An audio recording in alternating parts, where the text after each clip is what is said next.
Assalamualaikum warahmatullahi wabarakatuh.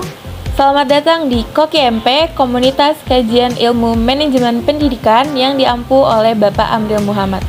Kembali lagi bersama saya, Fitria Rahmawati, dari Program Studi Manajemen Pendidikan Universitas Negeri Jakarta Angkatan 2020.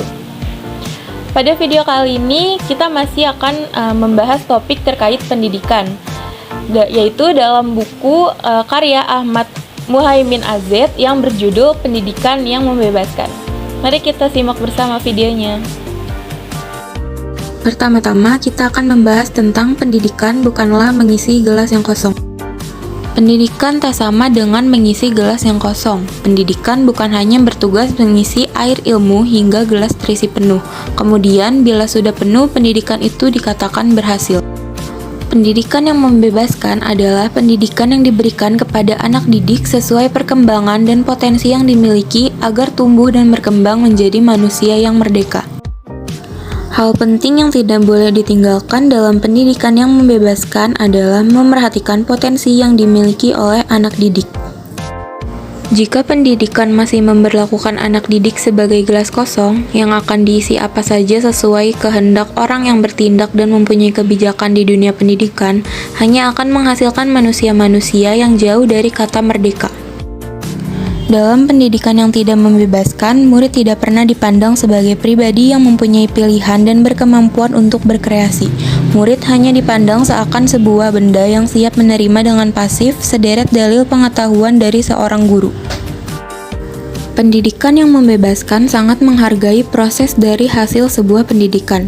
Proses yang terjadi dalam pendidikan itu dilakukan dengan penuh kesadaran dalam rangka memperoleh pemahaman akan sebuah ilmu pengetahuan. Yang kedua, kita akan membahas tentang pendidikan yang membebaskan di sekolah miskin.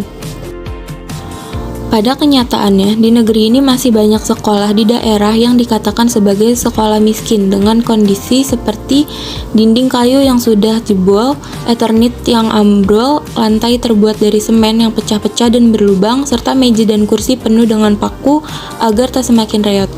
Jika ditanyakan kepada kepala sekolah mengapa keadaan sekolah tersebut memperhatikan seperti itu, maka jawaban yang pasti muncul adalah tiadanya biaya untuk memperbaiki.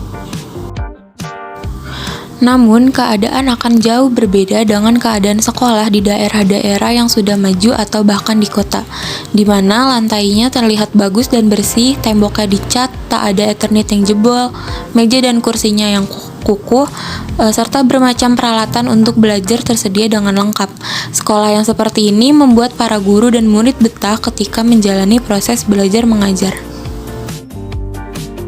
Sejatinya, pendidikan itu harus mampu membebaskan mereka dari keterbelakangan intelektual yang dalam prosesnya mereka harus merasakan situasi pembelajaran yang nyaman, menyenangkan, dengan sarana dan prasarana yang memadai.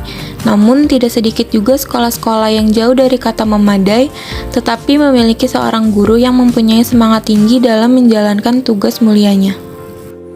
Seperti contoh dalam novel karya Andrea Hirata yang berjudul Laskar Pelangi dan Sang Pemimpi, di mana kedua novel tersebut menceritakan tentang bagaimana keberhasilan guru dalam membebaskan anak didiknya dari ketertinggalan dan mampu membakar semangat mereka untuk membangun dan meraih mimpi meskipun keadaannya tidak cukup mendukung.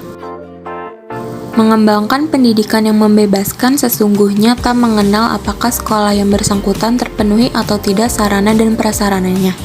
Hal yang paling penting dalam mengembangkan pendidikan yang membebaskan adalah semangat untuk membangun kesadaran dalam diri anak didik agar senantiasa memperbaiki diri dan memahami ilmu pengetahuan.